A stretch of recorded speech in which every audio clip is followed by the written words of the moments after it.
안녕하십니까.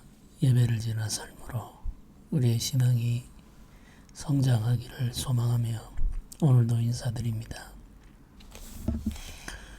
1월 21일 수요일 매일 성경 본문은 창세기 15장 1절부터 21절까지입니다. 말씀을 먼저 읽어보겠습니다.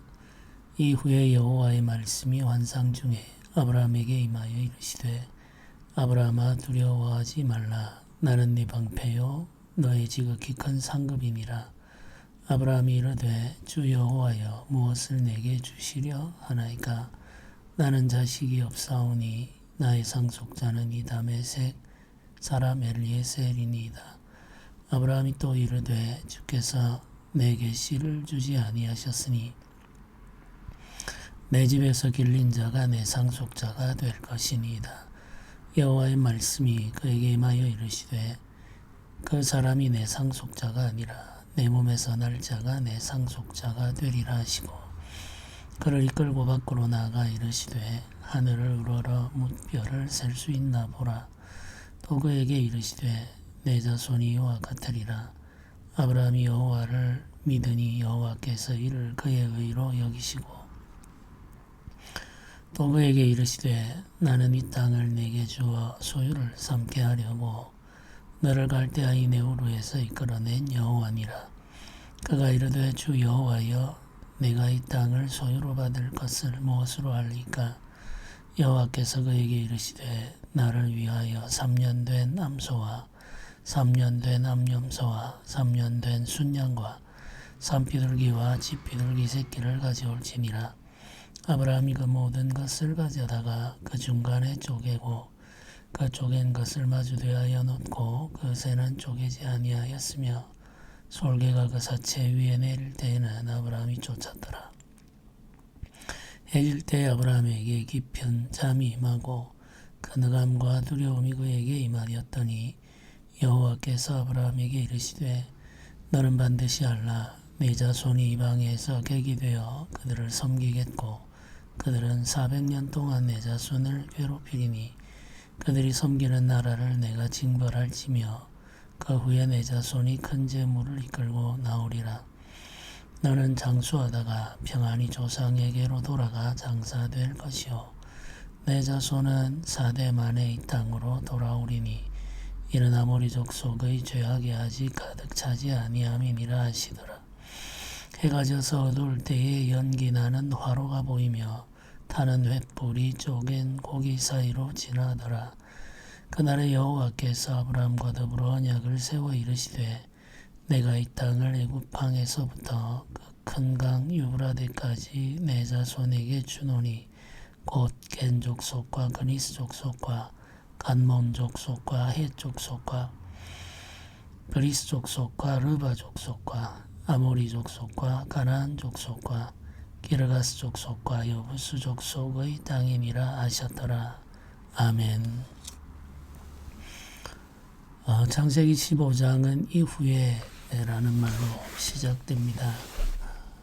소돔과 고모라를 둘러싼 전쟁이 있은 후이죠. 아브라함이 그 지역에 전쟁에 참전했고 조카 롯을 구원하게 되었습니다. 아브라함이 가지고 있는 힘이 세상에 드러난 사건이었죠. 아브라함은 주변에 있는 많은 부족들로부터 존중받는 위치에 서게 되었습니다. 그러나 이 일은 동시에 아브라함을 세상에 노출시킨 사건이 되기도 하죠. 이제 그 지역에 대한 지배력을 확보하려고 하면 아브라함과 싸워 이겨야 한다는 사실이 명확해졌기 때문에 위험이 더 많아졌다고 할 수가 있겠습니다.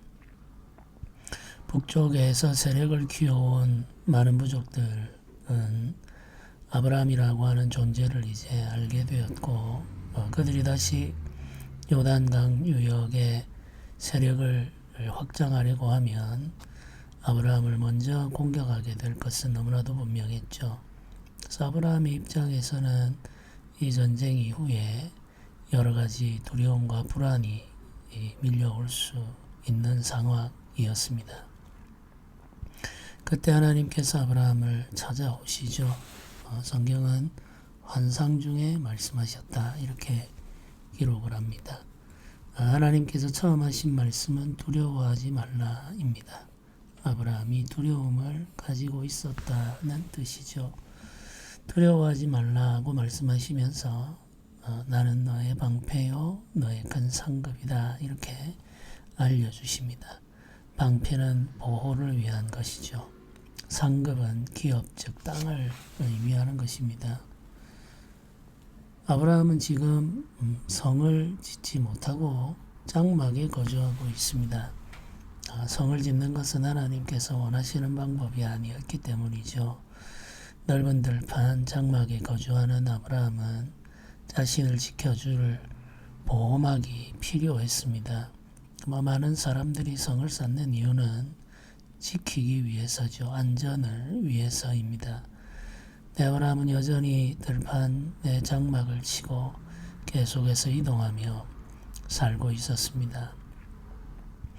전쟁에서 승리한 이후에 성을 차지할 수도 있었습니다만은 그렇게 하지 않았죠. 그가 원래 머물던 장막으로 돌아와 이전과 다름없는 삶을 삽니다. 그러자 하나님께서 아브라함에게 말씀하시는 거죠. 내가 너의 방패다. 내가 너의 산성이다. 이렇게 알려주십니다. 사람이 손으로 쌓은 성은 쉽게 허물어지죠. 성이 우리 안전을 지켜주는 완전한 대책이 되지 않는다는 것을 우리는 역사를 통해서 경험해 왔습니다. 가장 안전한 보호자는 여호와 하나님이시죠. 창조주 하나님께서 우리의 도움이 되시고 우리의 방패가 되시면 우리의 삶은 안전할 수가 있습니다. 하나님께서 그 사실을 아브라함에게 알려주시는 거죠. 내가 너의 방패이니 두려워하지 말라는 겁니다. 내가 너의 상급이니 염려하지 말라는 거죠. 하나님께서 내가 너의 방패이며 상급이다 라고 알려주실 때 아브라함의 반응은 이렇습니다. 주 여호와여 무엇을 내게 주시려 하나이까? 나는 자식이 없사오니 나의 상속자는 이 다메섹 사람 엘리에셀입니다. 이렇게 말합니다. 하나님께서 방패와 상급으로 다가오실 때 아브라함은 마음속에 담아두었던 말을 꺼냅니다. 갈대우르 그 아버지 집 고향을 떠나올 때 하나님의 약속을 믿고 왔죠. 하나님의 약속은 아들을 주시겠다는 것입니다.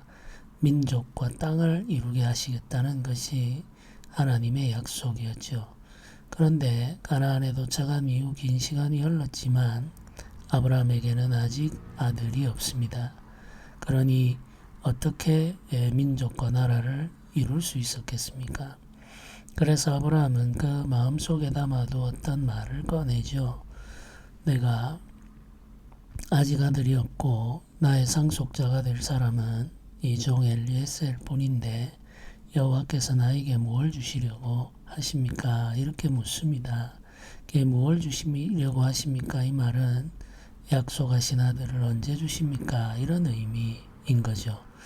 또 다른 의미로는 약속하신 아들을 아직 주시지 않았는데 다른 것이 내게 무슨 소용이 있겠습니까? 이런 의미도 그 속에 담겨 있습니다. 이어지는 3절은 하나님께서 내게 씨를 주지 아니하셨음을 한 번 더 강조하여 언급하죠. 약속이 이루어지지 않은 것에 대한 그의 슬픔이 이 말 속에 남겨져 하나님께 전해지고 있습니다. 하나님께서 아브라함에게 답을 해 주시죠. 다메섹 사람 엘리에셀은 상속자가 될 수 없다고 분명히 말하면서 내 몸에서 날 자가 내 상속자가 될 것이라고 분명히 알려주십니다. 그리고 이어서 아브라함의 자손이 하늘의 별처럼 많아질 것이다. 이렇게 말씀하시죠. 지금 아들 하나도 없는데 하늘의 별과 같이 많은 자손을 주시겠다고 한 번 더 확증하여 주셨습니다. 네, 아브라함은 이 하나님의 말씀을 믿었습니다. 하나님의 말씀을 믿는 아브라함을 하나님께서는 의롭게 여기셨죠. 이 믿음이라고 하는 것은 관계에 대한 표현입니다. 아브라함이 하나님을 믿는다라고 하는 것은 아브라함과 하나님이 어떤 관계인지를 보여주는 거죠. 믿음으로 말미암아 아브라함은 하나님의 인정을 받을 수 있었습니다. 하나님께서 그를 의로운 자라고 여기셨다는 거죠. 아브라함이 무슨 일을 한다고 하더라도, 선한 일을 하고 능력 있는 일을 한다고 하더라도 하나님을 믿지 않는다면 하나님과 그는 아무 상관이 없죠. 그러나 아브라함이 연약하고 부족한 자라 할지라도 하나님을 믿으면 아브라함과 하나님은 좋은 관계를 유지할 수가 있습니다. 그래서 하나님과 우리의 관계를 규정하는 가장 중요한 요소는 우리가 가지게 되는 하나님을 향한 믿음이라는 사실을 기억해야 됩니다. 믿음이 없이는 관계가 형성되지를 않죠. 하나님께서 우리에게 요구하시는 것은 하나님에 대한 믿음입니다. 믿음은 하나님의 말씀이 반드시 이루어진다는 사실을 믿는 것이죠.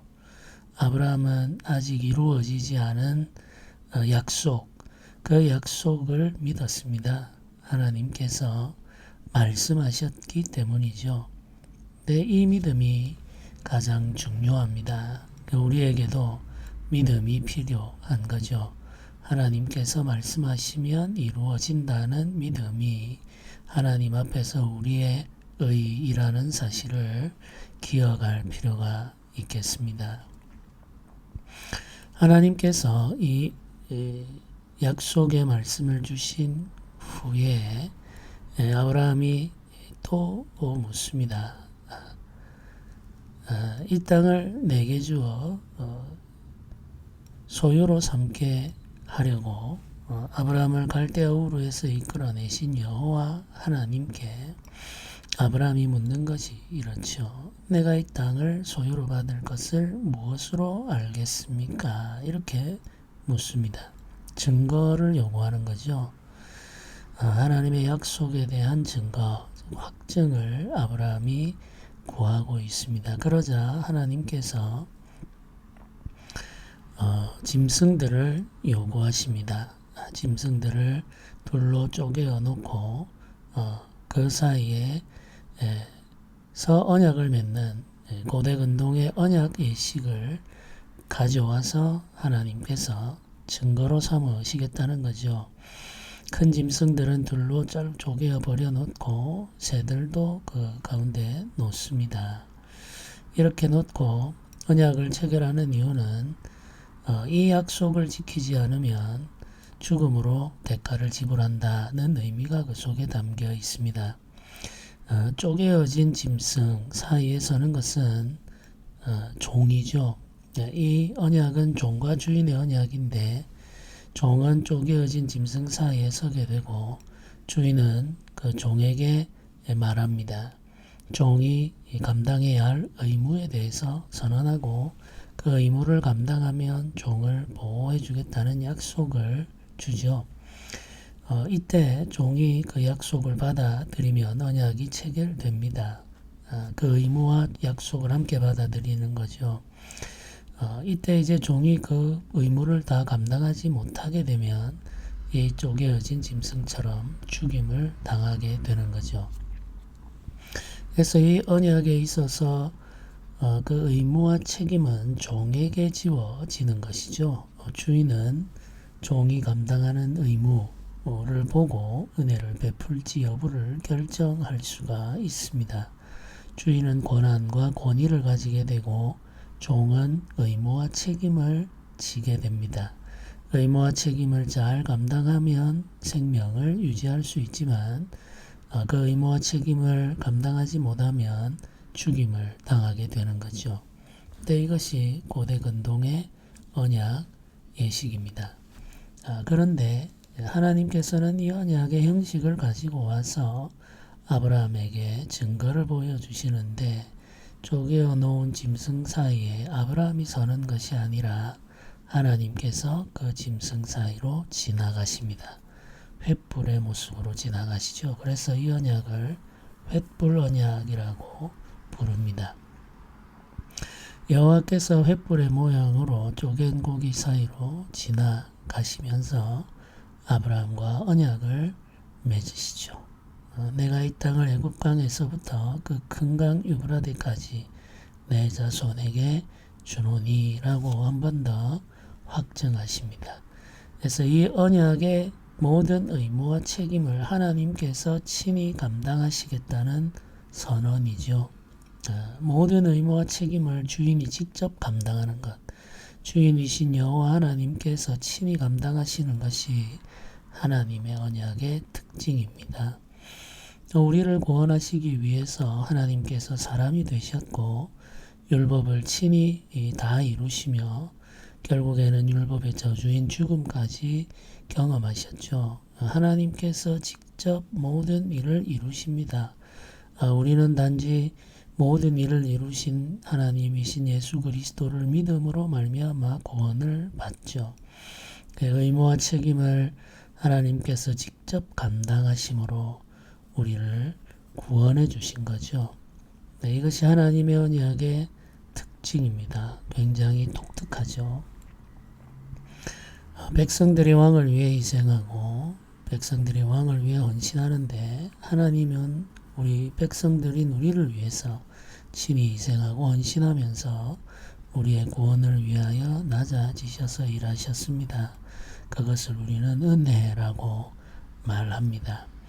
이 복음의 은혜의 복음이 아브라함 때에 이미 분명하게 증거되고 있다는 사실을 창세기 15장이 알려주죠. 하나님의 약속이 이루어지기까지 긴 시간이 필요하다는 사실을 한 번 더 알려주십니다. 400년이라는 시간을 말씀하시죠.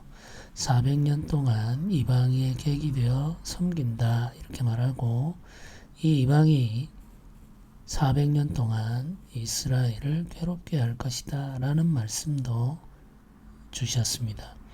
하나님의 약속이 이루어지기까지는 긴 시간이 필요하고 그 긴 시간 속에는 시련도 포함되어 있음을 숨기지 않으셨죠.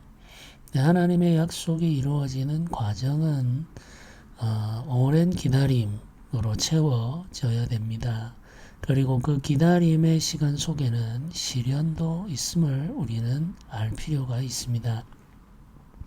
하나님은 이런 내용들을 감추지 않으셨습니다. 하나님의 약속이 이루어지는 일이 좋은 일들만 채워져 있는 것이 아니라는 사실을 알아야 합니다.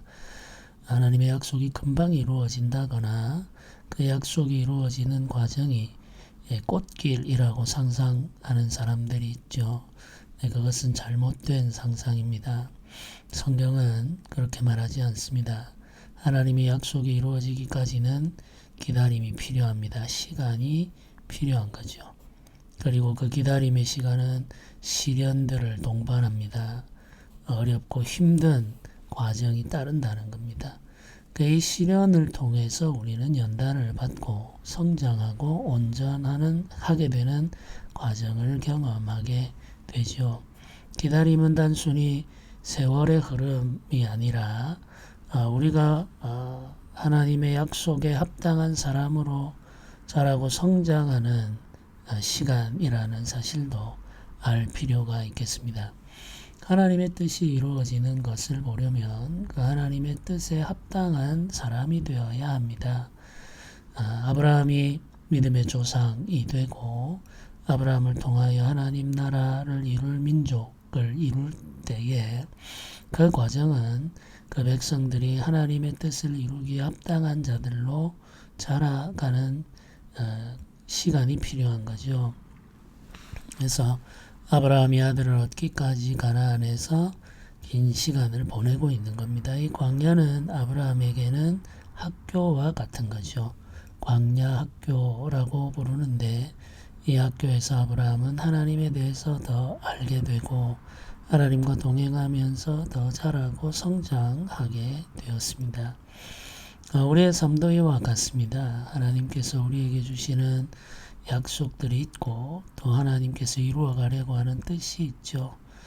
그 뜻을 이루어가는 과정은 시련의 과정이고 긴 시간을 기다리는 인내의 과정입니다. 그 인내를 배우면서 우리는 성장하고 성숙하게 됩니다. 오늘 하루의 삶도 성장과 성숙의 시간이 되기를 바라면서 함께 기도합시다. 이 말씀을 믿고 의지하며 하나님의 약속과 뜻이 이루어지기를 바라면서 날마다 자라고 성숙해가는 우리 모두가 되기를 주님의 이름으로 부탁드립니다. 함께 기도드리겠습니다. 은혜로우신 하나님 아버지 감사합니다. 주께서 우리의 방패가 되심을 믿습니다. 우리가 살아가는 이 세상 때때로 힘들고 어렵고 혼란스러울 때도 많지만 주의 도움과 주의 보호를 믿고 의지하며 살게 하여 주옵소서. 우리의 연약함을 아시는 주님, 우리에게 믿음을 더하여 주시고 주의 약속을 믿고 소망하며 매일의 삶을 살게 하여 주시기를 원합니다. 주의 뜻이 이루어지기까지 인내의 시간이 필요함을 믿습니다. 우리에게 인내를 가르치시고 우리를 온전한 길로 인도하여 주옵소서. 감사드립니다. 우리 주 예수님의 이름으로 기도드립니다. 아멘.